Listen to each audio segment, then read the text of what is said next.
tonight is Miss Pham, and she's going to introduce herself as well. Hi, I'm Miley Ann Pham. I'm head counselor at Independence High School. Wonderful. And we actually got the pleasure to work together in the past, so we're excited to be partnering tonight for this event. So our presentation tonight is how to get to college. So thank you so much for joining us. And there are 4 different things that we're going to cover on the next slide, which are career options, 4-year college options, community college, and lastly, how to prepare your student. So I'm going to go ahead and turn it over to Ms. Pham, and she's going to start with career options. Okay, thank you, Ms. Shootman. So we're going to start with kind of going a little bit further into your student's life and what after college, and then that way we work backwards to see what their goals are and all of that, and then we'll talk about college and how to help them get to their goals.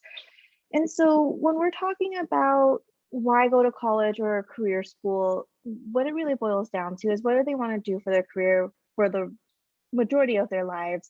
And so when we're looking at it, with education goes hand in hand with how much you make as an adult in your career. And so this is an average from 2020. And as you can see, the more education you have, the more money you essentially make. And so if we're looking kind of towards the middle there, middle to higher, a bachelor's degree is kind of your baseline. Average of starting out is about 88,000. And then if you go to your master's or doctorate degrees, then you earn more money as you get more degrees and more education. And so if we're looking at kind of the educational degree triangle, this is all after high school. And so with the undergraduate degree umbrella, we're looking at a certificate which can be earned at a community college or vocational schools. You have your associate's degree, which are at any community college, and then your bachelor's degree, which are 4-year colleges. One thing that we did mention to students is you do not need to earn your certificate or associate's degree in order to earn your bachelor's degree. But once you earn your bachelor's degree, you do need that in order to pursue a master's. And then once you have your master's, then you could pursue your doctorate. And so again, you do not need a certificate or associates to earn your bachelor's, but you do need your bachelor's to earn your master's, and then you need your master's to earn your doctorate degree. And so looking at timelines of how long it would take to earn these degrees, again, this is all after high school. The associate's degree at community colleges, you're looking about 2 to 3 years. Bachelor's degree in total, you're looking at 4 to 5 years. And that includes any time done at community college. And so if your student decides to go to community college first and then transfer, you're looking at maybe 2 to 3 years at community college and then 2 to 3 years at the 4-year college. And then from there, once they, again, earn their bachelor's degree, they go on to their master's. That's 2 to 3 years, depending on their program. And then after that, onto their doctorate degree, which is 4+ years, depending on the extensivity, I think that's the word, of their program. And then just as a side note, there are some programs out there that will combine the master's and doctorate degree into one. And so that is one to look into if, again, your student is really wanting to pursue a higher education past the bachelor's degree. And then some different types of jobs within the degree fields. For associate's degree, you're looking at a paramedic, firefighter, medical lab assistant, any of the hands-on HVAC, electrician, plumbing, construction. Bachelor's degree, again, the baseline, you can kind of do anything. You can be educators, dental hygienists, engineers, accountants, financial advisors. And then the graduate degrees are a little bit more specified into specific areas, college professors, lawyers, doctors, researchers, pharmacists. And so again, graduate degree, you're looking at more of a specified type career. Now I'm going to hand it back to Ms. Shootman for your 4-year options. Thank you. And so now we're going to talk about 4-year college systems in California. So next slide. We are fortunate to have 2 public 4-year university systems in California. So the University of California system, or sometimes known as the UC, Their very first campus was UC Berkeley, which was founded in 1869. And as you can see on the map, there are 9 different undergraduate campuses. The one that is missing is UC San Francisco because they're only a graduate program. So first-time freshmen right out of high school wouldn't qualify. And so there's all the way up north from Davis, all the way down south to San Diego. They have approximately 280,000 students that they serve with 800 different degree programs. And down at the bottom where you see the computer icon, there is a link that will take you to learn more about the University of California system. Next slide. The other public school system, four-year college system in California is the California State University system, also known as CSU. What's kind of interesting is it is actually the nation's largest four-year public university system. So we're very fortunate to have such large and well-known and wonderful options right in our own backyard. There are 23 campuses in total. They stretch from 800 miles from Humboldt all the way down to San Diego, with San Jose State obviously being our closest. They actually serve about 486,000 students. And down at the bottom, again, we have the link that you can click on to learn more about the California State University system. Next slide. So what are the differences? Why might you choose a UC versus a CSU? And so they kind of have different philosophies. The UC system tends to be a lot more theory-based or research. Your professors tend to participate in a lot of research. So oftentimes you might be taught, and especially in your undergraduate programs, by a teacher's assistant instead as your professor's doing their research. But if you're doing a career that requires you to be, having exposure to research, maybe even being able to assist on a professor's research task, a UC might be a good fit for you. On the other hand, the CSU system is going to be a little bit different. They're more focused on practical or hands-on. They want to prepare you to go directly into the workforce and be career oriented. And so it really depends on what it is that you want to do after college, whether one system might be a better fit or the other. So for example, I initially thought I wanted to study cognitive psychology. If that was the case, I probably would have done better at a UC, specifically at that time, UC Santa Cruz, because they were the one that offered that program where I could have worked with someone doing research in the areas of cognitive psychology. So it would have been a very research-based major and career. On the other hand, I decided I want to be a school counselor.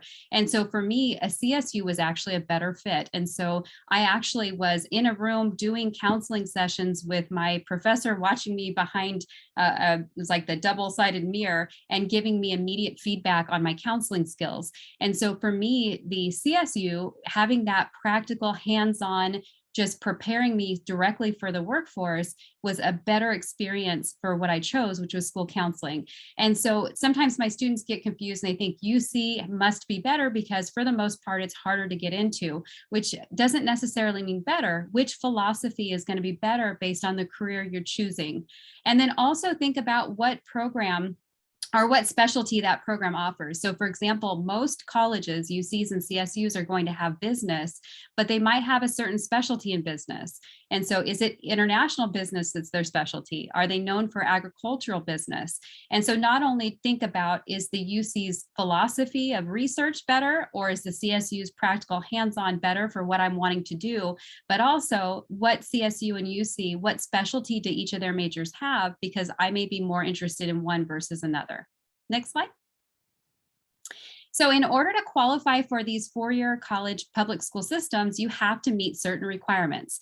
So to qualify for a UC or a CSU, you have to complete the A to G course requirements. And you have to pass all of these courses with a C or above, or for last year only, a pass grade would also suffice. So if any of you changed your grade to a pass, not a no pass, a pass will qualify.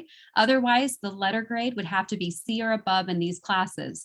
So the first area is social science or social studies. You need 2 years.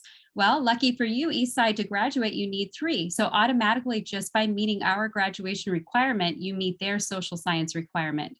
For English, you need 4 years. We also, for Eastside graduation, require 4 years. So again, as long as you pass C's or better, you've met their English requirement. Math is a little bit different. We only require 2 years to graduate, Math 1 and Math 2. But if you'd like to go to a 4-year college, a UC or a CSU, you have to do 3 years. So Math 1, 2, and 3. And if you want to apply to a school that's competitive because they receive a lot more applications than they have space, then you really are recommended to go on to a 4th year of math. For science, it's 2 years, just like graduation, 1 biological, 1 physical. So for most students, biology and chemistry, as long as you pass them with C's or better, you qualify. But again, if you want to apply to a college that's really impacted, they receive a lot of applications, then you really are wanting to meet their recommendations. So they recommend a 3rd year of science or even beyond. For world language, you need at least 2 years of the same world language with C's or better. But again, an impacted school would recommend that you do an extra year, a 3rd year of a world language. For visual and performing art, they only require 1 year. And really, it's okay to do 1 unless you're wanting to be like an art major. And then, of course, you're going to want to take as many as possible. And then last but not least, your college prep elective, you need 1 year. And the nice thing about that is any extra year of math, science, world language, all of that can count. Also, the 3rd year of social science, we require government econ to graduate. That can also meet your college prep elective as long as you earn C's or better. So these are the classes that you have to pass in order to qualify for a 4-year college. Next slide. So now I want to talk about the testing and GPA requirement. And obviously there's been some pretty significant testing updates with COVID. And so the University of California has said we no longer require the SAT or ACT. In fact, we are not going to use it to make admissions decisions. And that's true for seniors, juniors, and sophomores. Freshmen, there's still a question of whether or not they might want to use the state test that we give your junior year, but they're looking into it. So freshmen, I wouldn't worry at all. Just wait and see. As soon as we know more, we'll share and we'll make sure you know how to study and prepare. And there's a chance they won't even have that decision by then, and you'll also be exempt. But for those sophomores, juniors, and seniors, they are not going to use ACT or SAT. Now, they will use it for placement purposes. So they won't use it to make their admissions decision. But once you've been admitted to the campus, if they're trying to decide, do you qualify for college level English, for example, they can use those test scores to help qualify you for college level classes. There's a lot of things they can use. That's one of them. So it again won't hurt you. It's not going to be used for admissions decisions, but it can be used to help place you in classes. They do evaluate on 13 different criteria, and we have a link there. You can click and see what they look at. For example, they do look to see, like, do you have straight A's in any one subject area? Do you have certain extracurriculars? Have you gone above and beyond the A to G requirements I just went over? So there's a lot of things they look at, and it's listed there. Their GPA minimum is a 3.0. So you have to have a 3.0 in order to qualify. Make sure your GPA does not drop below. For the CSU system, they are not requiring the SAT or ACT for current seniors. So current seniors, you do not need that. In order to qualify. They won't use those scores when making their decisions. Unfortunately, any grade under, we're still waiting for a final decision. So as soon as your counselor knows more, they will share that with you. So again, seniors, it will not be looked at for admissions decisions. Younger students, it's still a question mark while we're waiting to hear a final answer. They have changed because they're not using the SAT score anymore or ACT. They have upped the minimum GPA. So from the past, if you have any much older students, you might have remembered it as a 2.0. It is now a 2.5 minimum GPA. The only exception is some campuses, not all, usually the ones that are less impacted, so they don't have as many applicants, might consider a student at a 2.0 to a 2.49 using supplemental factors. Are they first generation? Are they low income? Did they do extra classes above the minimum? And if you want to look by specific CSU site, what the supplemental factors are that they might consider, you have a link there where it says supplemental factors that will go over it by site. And that's only for current seniors. That information could change each year. So again, we want to aim for that 2.5. Next slide. Private colleges, I always tell my students, I can never give a generic answer about a private college. So they're, all of them are different in terms of their deadlines, what they expect in terms of the SAT or ACT, what GPA minimum they typically require. So they can all be very different. And so you do want to go on their individual website to get more information. Just some basics. It really varies whether they are more research oriented or practical hands-on. It depends on the campus. You would be able to find that out on their their website. They typically have their courses taught by professors, which is nice, and they usually have a much smaller professor to student ratio. So you get a lot more of that personal attention. There are about 80 private or sometimes called independent colleges in California. Sometimes their alumni is a lot more active, so you might have some good networking possibilities for after graduation jobs. They tend to be pretty expensive, but they usually offer very generous financial aid packages. So sometimes my students just rule them out. It's going to be too expensive when they see the tuition, but what they don't realize is sometimes they can give you really great offers, making it as affordable or sometimes less than a UC or CSU. And so we have some of our notable California private universities, obviously Stanford, highly desired by students, unfortunately low acceptance rate. Santa Clara University is very close, a very popular school with a lot of my students. And whether or not they require the SAT and ACT, like I mentioned ago, or what is their minimum GPA requirement, or do they look for the specific A to G requirements, or are theirs different? All of that you'd have to look on their website to know for sure. For example, I have had some that require biology, chemistry, and physics. It's very rare, but I've seen a few private colleges. So just be really careful to check their website early on so you make sure that you meet all of those requirements. Next slide. So I want to make sure students understand the difference in families of eligible versus competitive. And so we talked about what are the minimum course requirements? What is the minimum GPA that you need? So it really depends on the campus. There are campuses that don't get more applications than they have space. They have room for everyone that's qualified who applies. And so those would be, anyone eligible would be able to be admitted. There's other campuses that get a lot of applicants, far more than they have space. And that's where the competition comes in.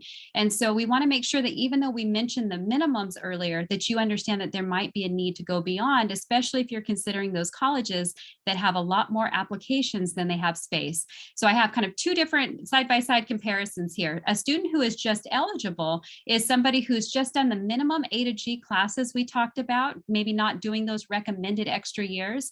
They have the minimum GPA, either a 3.0 or a 2.5, depending on the system. Their classes might be a little bit light in their senior year, not a very competitive senior year schedule.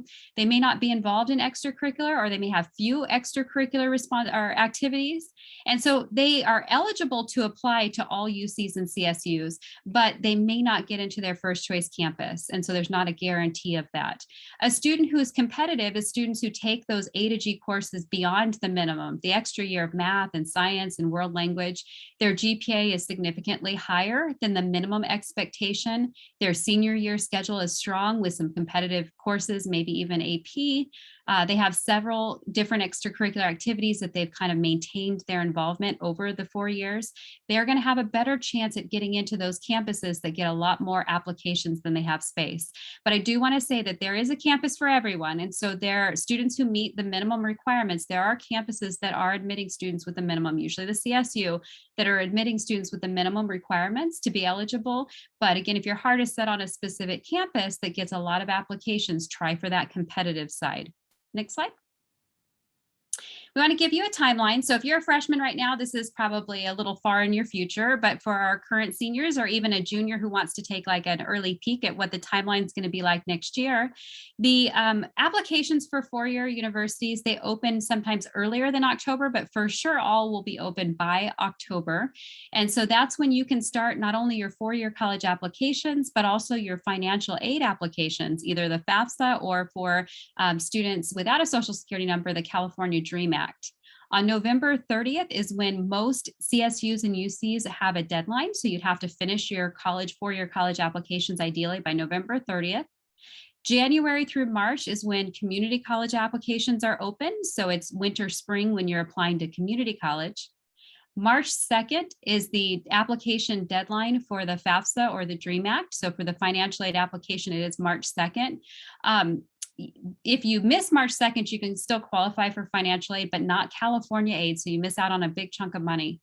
February through April is when you're getting those college acceptance letters. You're also getting the information from financial aid. And so you'll actually be able to see for the schools where you got admitted, you'll get to see your financial aid package before you have to make a decision, which is usually for most campuses, May 1st. And so this is a timeline just to kind of keep you on track for what to expect your senior year. Next slide.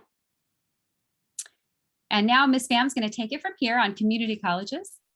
Okay, so if your student isn't looking to go that 4-year route right out of high school, we have great community college options very close within driving distance. And so, what a community college is, it's really a 2-year college where students complete their general education courses before they transfer to their 4-year college. The 4-year college is where uh, the last the third and fourth year you're really doing your specialized major courses. The first 2 years of any college, it's the general education courses. And so community colleges, they have what we call tag agreements, which I will go a little bit further into in a couple slides, but they have transfer agreements with both UCs and CSUs.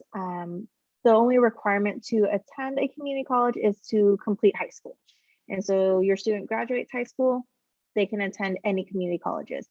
And then on the right-hand side of your screen are the 7 local community colleges that we have in our area. I think a lot of our students, De Anza is really popular amongst our students. Evergreen's really popular amongst our students. And then the more, if you go a little bit broader, we have Mission, West Valley, San Jose City. The 2 furthest one is Foothill and Ohlone. So we don't see as many students go to those 2, but there's still options as they're within about a 35-minute drive from our central location of East Side. And so the local community colleges, they have what's called a California College Promise program, and each community college has their own promise program. And so they vary depending on which one your student decides to go to. However, in general, what you can receive from this college program is free tuition for eligible students. And so they don't have to pay any of their tuition fees or their enrollment fees. Their books, materials, and again, like the health fee or any types of other fees that go along with the registration, it's covered. And so they're getting extra financial aid. There might be the option to get a VTA card if your student needs it. And then it is up to 2 years. And so the first 2 years of their community college experience, if they have to take that 3rd or 4th year, that's when they would have to pay the tuition fees. And so what the qualifications are is you have to be a California resident, a first-time full-time college student. And now full-time kind of varies between college to college, but to give you kind of a baseline, it's about 12 units. And so your student would have to be enrolled in 3 to 4 classes at the community college to be eligible. And the biggest thing is students need to apply for the financial aid application or the California Dream Act.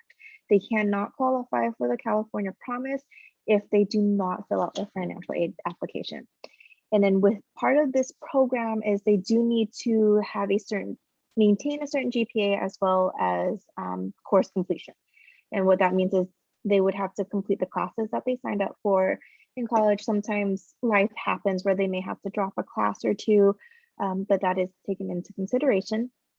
And then again, there are links to each of those community colleges to their California Promise program page. And so, as I mentioned just a few minutes ago, the TAG agreement, which is the transferred admission guarantee.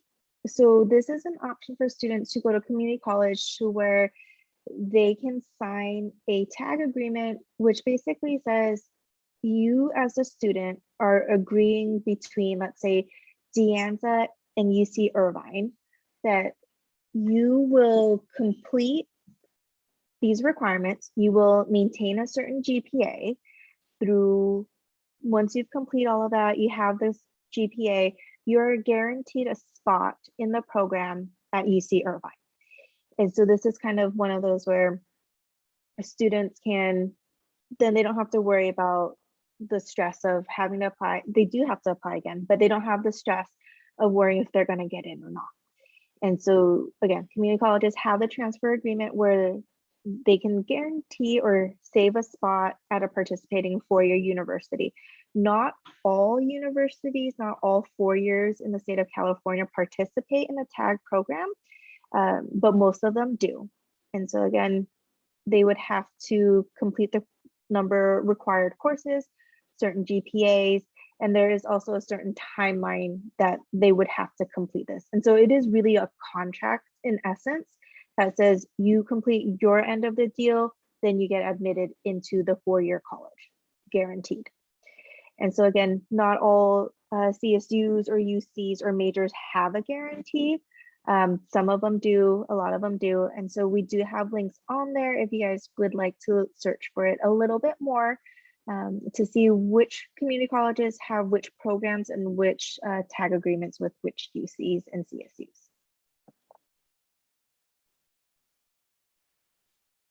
And so I'm going to hand it back to Ms. Shootman for how to get your student prepared. Wonderful. Thank you so much. So go ahead and go to the next slide. So to kind of help you, we've mapped out some step-by-step instructions of what to do to prepare for college. So the very first thing, obviously make sure that you're taking and passing those A to G courses that we've spelled out. And that's going to be all the way 9th through 12th grade. In step 2, we want you to begin, if you haven't already, if you've already began extracurricular, we want you to maintain your involvement in extracurricular activities. And so that would again be 9th through 12th grade, making sure you're active and involved. Colleges want to see that you're well-rounded, that you're not just focused on academics, but that you have other things that you're doing outside of school that are building leadership, those interpersonal skills you need. And so make sure you're getting active, if not already, and maintaining it. I know it was really hard during COVID. So as you're comfortable, start getting back into activities. Attend counselor information nights, which is wonderful. You're already here. So most of your school sites are going to have counselor nights. I know that at ours, we have some in fall and some in spring. So make sure you're watching emails carefully or postings on the website so that you attend the different counseling nights that are available. Attend college fairs, visit campuses, and consider your college options. And I put that as grade 10 to 12 because sometimes 9th grade, you're just transitioning in. It's like it's a little bit of a struggle transitioning to high school. You need to get your footing. But then once you're ready, about 10th grade, make sure you are going to those college fairs, college visits, so that you're feeling a little less stressed junior and senior year when you're making some big decisions. So about junior year, I'm hoping that you have a list of potential colleges that you're considering, and you're really starting to put in some time researching those colleges. I think my seniors who are least stressed are the ones who come into senior year already knowing where they want to apply and have their major in mind. The ones that are still trying to figure out what do I want to do after high school, where do I want to apply, you know, there's a lot of pressure on them to make some of those decisions relatively quickly. So hopefully by junior year, you're starting to do some research. So senior year, you feel prepared. We do want to remind you that your East Side, the one that's at students.esu email, is actually going to expire after you graduate. So please make sure that you create a personal email that you use both for college applications and for financial aid, because you don't want that important email, that important information to be attached to an account that's going to disappear. When you apply to four-year colleges as grade 12 in the fall, and we usually have a lot of workshops. So make sure, again, you're watching your email, listening for announcements at your school. They should have application workshops for CSU, UC, and sometimes even private colleges. So make sure you apply in the fall and attend those workshops for some extra help. You also want to apply for the FAFSA, which is financial aid or DREAM Act, by March 2nd of your senior year. And there are a ton of workshops to help with that. Next year is going to be a time where it'll probably be mandatory for students. And so please make sure you attend workshops so you feel confident with the process. And again, you got to do that by March 2nd of your senior year. And then last step is if you're planning to apply for a community college, you're going to fill out those applications, but those are a different timeline. They're not in fall, they're in winter and spring of your senior year. Next slide. So how to help your student. So one thing is really important is to make sure that you're communicating with them and you're helping to monitor them. So make sure that your student is maintaining their grades, and also start having conversations with them about what they want to do after high school. It's never too early to start thinking about post-high school plans. But obviously the first step is making sure that they're doing what they need to do as a student and that their grades are where they need to be. So most schools, I would assume all schools, have some sort of a platform for parents to monitor grades, whether that be School Loop or Infinite Campus. If you're not already on there, I would encourage you as a parent to create an account so you can help monitor their progress. Reach out to teachers and counselors if there's any extra support that you need. But also, we want you to start letting your child be their own self advocate. So I know that's a little tough sometimes in ninth grade. They may need a lot more support and hand holding. But our goal is by the time they're seniors, they're confident having those conversations with adults on their own. And so when they leave and they start college, a lot of times the college will only work with the student, they will not work with the parent. And so we want them to have the skills that they need to be their own advocate, to have conversations with adults. And how they get to that is practice. And so maybe at the beginning, you're helping them figure out, okay, well, what are the things to say when you approach your teacher with this question? But eventually, again, you're not doing it for them, you're letting them do that. Take your student, if possible, to visit potential campuses. I know that with COVID or maybe even some financial restrictions, it might not be possible to do it in person. You may have to do that virtually, which is fine. If ever possible, I think it's such a different feeling when you're actually on campus. Some of my students, they had their heart set on a particular campus, and once they actually visited, they realized it just was not a good feeling for them. It was not the right place for whatever reason, big city, maybe they didn't feel as safe or just didn't feel comfortable on that campus. So if you can, maybe that can be some of your family vacations, is starting to look at different colleges and maybe vacationing near there. So that's one thing you do starting at a young age, is letting them see different campuses and maybe get excited about college. Provide them with the necessary information for financial aid. And so that again is something that's changing. The California Department for, well, California State, I am blanking on that. Basically, The California Commission. Thank you. So basically for California, they are saying we now have to have every single student fill out the FAFSA. They can opt out as a parent, but for the student, they're going to be encouraged to fill out this application. And so without that opt out, every single senior starting next year is going to fill out their FAFSA. And so please make sure that you help them in getting all the information they need in order to do so. So we encourage all seniors to do it this year, but just a note, younger students, they're going to start making that a mandatory thing for students to do. So please make sure you provide them with the information that they need, and then continue to show interest and support them. And so if you, I know as a teenager, they're starting to gain their independence. They're starting to push you away a bit. And that's actually healthy because they're starting to become an adult and be independent. And that's our goal for them at the end of this. And so, help them kind of gain that independence, but at the same time, try and show some interest, ask them about their plans for after high school. If you start seeing signs of stress or burnout, ask them how you can support them. I don't know about parents, but for me, I am so grateful that I didn't have all of this different technology when I was trying to be a high school student and get through. There's just so much that is competing for their attention right now. So if you're seeing them stressed and overwhelmed, ask them, how can I help you? And what surprises me is, a lot of times they'll tell you things that you wouldn't anticipate. Sometimes I've had students say, I'd like you to take away my phone while I'm doing homework. Well, that would have been a fight if you initiated that conversation. But when you ask them, how can I help you? They sometimes surprise you with some of the things they say. So if you're seeing burnout, you're seeing stress, have those conversations. If it's something extreme, feel free to partner with a counselor or social worker at the school. But showing that interest usually then encourages them to open up to you when they're feeling overwhelmed. And so that's what we'd recommend, not only for students, open up to your parent, but parent, make sure that you're checking in with them regularly. So that concludes our portion of the presentation. We're happy to take some questions and answers. If we run out of time to answer your question, please talk to your counselor at your assigned school site. And so they're also here to help you as well. But we're going to go ahead and open it up to questions. If anyone chooses to leave, that's fine. We hope you have a great night, and we understand if you want a quick snack or break before the next session. So I'm going to go ahead and open.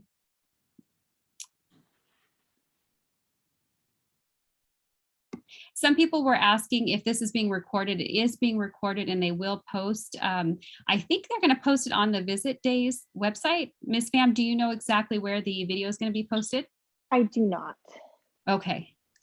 And so that's the impression I got, is that it will be on this Visit Days website. So maybe where it used to say, remind me or join the session, it's now going to possibly say at that point, here's the video link eventually.